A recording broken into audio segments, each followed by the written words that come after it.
It feels like basketball has never been older. The Los Angeles Clippers this year have the ultimate uncle team. The oldest lineup in the history of the NBA is set to get out there. And in the last Olympics, Team USA dominated while being old AF. The uncles are back, but odds are, if you're anything like me, you can't play like LeBron or Kevin Durant or Steph Curry because you're not the best shooter in the world, 7 feet tall, or a genetic freak made in a lab. But what you can do is you can learn how to play better basketball from watching old style basketball. In this video, we're looking at some of the least athletic players in the NBA and how they play a old head style of basketball that we can use in our LA Fitness pickup runs well into our 40s. Starting with Andre Miller. Andre Miller came into the league a 40-year-old rookie. You've heard of the 40-year-old virgin? Andre Miller's so old, he gave his parents the birds and the bees talk. The first lesson from watching Andre Miller is the pump fake. Miller was never faster than anyone he was guarding, but he was methodical. He decided where he was going to go, and he used good footwork and excellent pump fakes to get his defender off balance. What is the Andre Miller lesson? It's to be patient. Know where you're trying to get. I also think Andre Miller's game would be even better in the modern NBA. As more and more guards focus on the three-point line, that means less time spent defending in the paint. If you're a guard, surprise them, shock them. You're 5'9", go ahead and put together a post package. Guys that play pickup will not want to guard this. What is the next thing we can learn from Andre Miller? Use the glass. This guy finishes almost everything off the glass, whether it's a jump shot, a floater, a post-up. The glass is so generous. It absorbs any backspin that you might have on the ball, and it gives you a big target. He also uses change of pace. Andre Miller might be slow, but he had 3 speeds. It was slow, fake like you're going to go fast and then be slow, or just straight up stop. And when you combine those 3, the defense is constantly off balance. This isn't Sun Tzu's The Art of War, but use your enemy's speed to your advantage. Miller also had a little nasty in his game, and he wasn't afraid to throw an elbow. Now, if you do this in a pickup game, if you throw too many elbows, be prepared for a little bit of a fight. Make sure you have good health insurance. Personally, I know I should stop fighting. My wife knows I should stop fighting. It still happens every couple months. You can't do an Andre Miller highlight package without looking at one of the funniest plays of all time. This will apply if you play in a men's league or high school ball, but it won't be true for pickup. It's the fake timeout. Andre Miller was so crafty that he would fake like he was going to call a timeout, causing the defense to rest, and then he would explode with a 5-flat 40-yard dash right into an open layup. This is disgusting, it's bad sportsmanship, and we love it here at the Trash Talk channel. The only player I think I could love more than Andre Miller is actually Joe Ingles, aka Jingles. There probably has never been a more annoying player to get hooped on. Imagine you're a star athlete, you are appearing in rap videos, you're dating OnlyFans models, and someone's drunk Australian father is out here balding and bawling. Joe Ingles is the greatest at getting under your skin, and there's a lesson you can learn from stand-up comedy. By the way, follow me on Instagram at Stram Show if you want to come to a live show. I give tickets to hoop fans all the time. But if you suck, if you look unathletic and you know that, then when you do score a bucket, think about how much worse that is on your opponent. You're going to be like, what, you let me score on you? You let me score? I'm the worst player out here, man. It really gets in their head. Joe Ingles wasn't fast, but he was always moving. When he gets the ball, he already knows where he's going to go, similar to Andre Miller, and his head is constantly up. Maybe it's because he had a bad back, or maybe because he's highly skilled, but you see that Joe Ingles doesn't play low, he plays high. That means he's constantly looking for a cutter, constantly looking for his pass option, but it also means he's halfway into his one-legged floater if he decides to get there. His set shot is so ugly, it's like a trebuchet or a shot put form. It's, again, just demoralizing to see this guy score on you. But what does he do? He throws that pump fake. They say the ball moves faster than a player, and Joe Ingles knows this, and he's constantly pump faking the defense out of position. One thing that I'm going to show you here, when Joe Ingles goes for a pump fake, he uses two hands. He's pump faking with two hands. Why? Because when you pump fake a pass or you pump fake a shot with two hands, you can always bring the ball back by staying under control and using two hands to pump fake. Joe Ingles is constantly threatening the defense despite being the slowest player on the court. This is something you can try the next time you play ball. Throw a pass fake with two hands. See if they bite. If they bite, you just got to open shot or open lane. If they don't bite, that's fine. You still have the ball. Joe Ingles also had a little bit of a defensive game for a few years in his career, and I think there's a lesson that we can learn from him on the defensive side of the ball. If you're playing pickup basketball, when can you get up in someone's space? You can do it in two different ways. One, if the person you're guarding is not a good ball handler, even if they're faster than you, you can get up really close to them, and odds are they're not going to exploit it. But the second thing is if a person isn't a good playmaker, if they're not comfortable reading the defense and making fast passes, you can go ahead and press up on them, because when they beat you, the help defense is going to come and they're not going to make the right pass. I feel like Joe Ingles really read the scouting report and he knew who was going to pass and who wasn't. You see the ball get kicked to Carmelo Anthony here, and he knows Carmelo is never passing. So he goes ahead and jumps before Melo even sets his shot. Joe Ingles was very fundamental, but Mr. Fundamental is actually Tim Duncan. And while Tim Duncan started off his career as one of the most athletic players of all time, father time and injuries robbed him of a lot of his athleticism. And the Tim Duncan that played dominant basketball the last 7 to 9 years of his career wasn't the most athletic.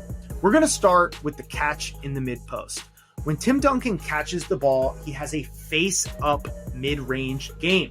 You can do so much damage. Another guy that you could watch here is Carmelo Anthony, who had another elite face-up mid-range game. With Duncan, he's prodding, he's faking with a jab step, and then he's faking with a pump fake. The mid-range is a weird area because big men don't like stepping out to 15 feet to guard. You're only one dribble away from scoring at the rim, and we have to respect your ability to hit that mid-range jumper. If you're going to be an isolation scorer, the mid-range in a pickup basketball game is one of the most effective plays that you can play, especially in the modern game where so many guys want to hit a three-pointer. The mid-range is a great spot when you face up to the basket to see where the help defense is. If one guy loses track of his man, you already are holding the ball with two hands. What do we learn from Joe Ingles? We can make a two-handed pass or a two-handed pump fake into a one-dribble score. Duncan has such a smooth series of moves. On the catch, the first move is he turns and he fakes. Duncan is always faking doing something. He's kind of like releasing the Epstein list. He's like, oh, I'm going to release it with this handoff. Oh, I'm going to release it with a hard drive, but he never does. And what he does do, though, is he gets to what he wants to talk about. So if Duncan wants to get to his one-hand baby hook shot, Duncan's going to get to his one-hand baby hook shot. Maybe he starts with a pump fake. Maybe he starts with a pass fake. Maybe he takes one dribble. Maybe he takes two, but he's going to get to his right hand and he's going to get to that baby hook. So we saw the first move Duncan had was to shoot the mid-range jumper, primarily focusing on off glass, but then he creates a counter. If you're up too close to me, I'm going to get to my baby hook. And a lot of Duncan's baby hooks were running hooks off of one leg. Why this is good is it's incredibly difficult to block. You see some of the best shot blockers in the history of the NBA not even getting close to the release point of the ball. If you're close enough to block a running hook shot, you're too close. You're going to be fouling every single time. Now compare Duncan's one-legged floater to Kevin Love, who might be the greatest two-footed game player in the history of the NBA. Kevin Love has a very similar moveset to Tim Duncan, except he's looking to stop on 2 feet. Kevin Love starts his post-up game, he starts his drives on 2 feet, and he finishes more often than not on 2 feet. Why?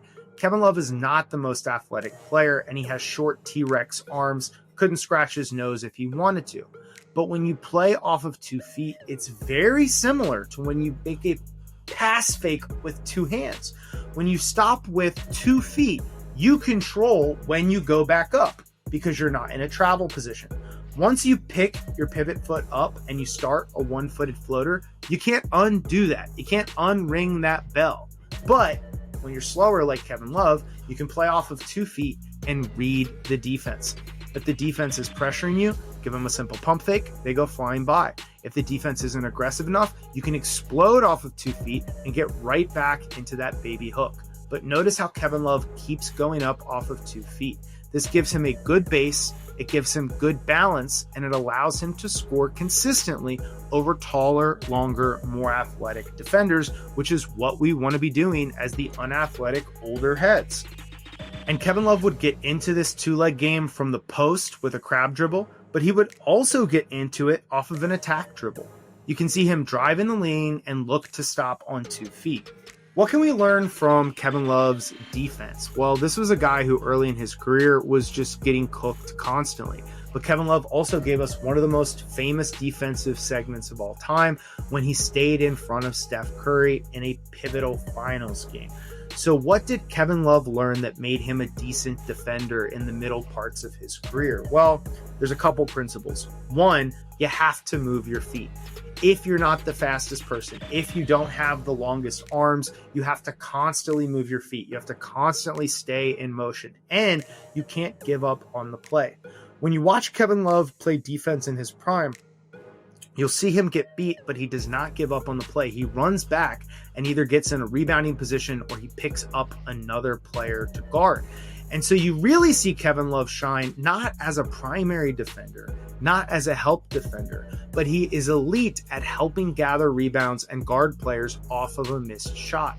So a lot of times Kevin Love would get beat, his player would attack the rim, help defense would force a miss, but Kevin Love is there in the secondary set of defense to clean things up. When you're playing pickup basketball, guys will not play hard. You can control effort.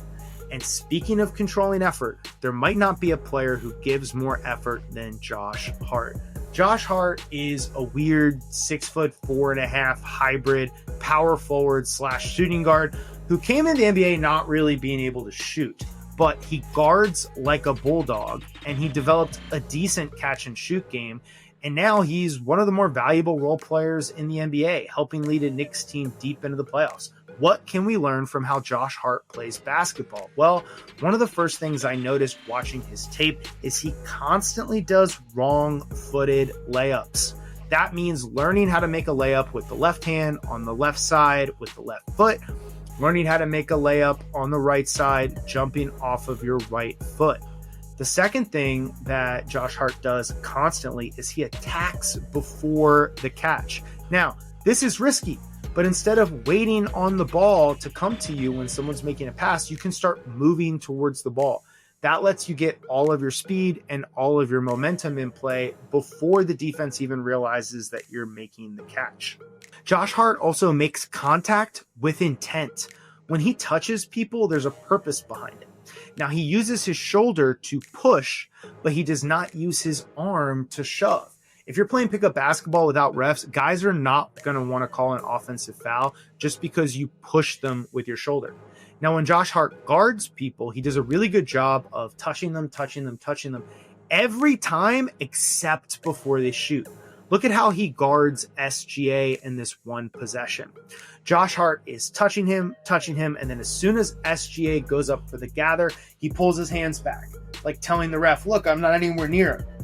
Guys will be expecting contact if you give them contact consistently, and you can throw them off balance by just not being there.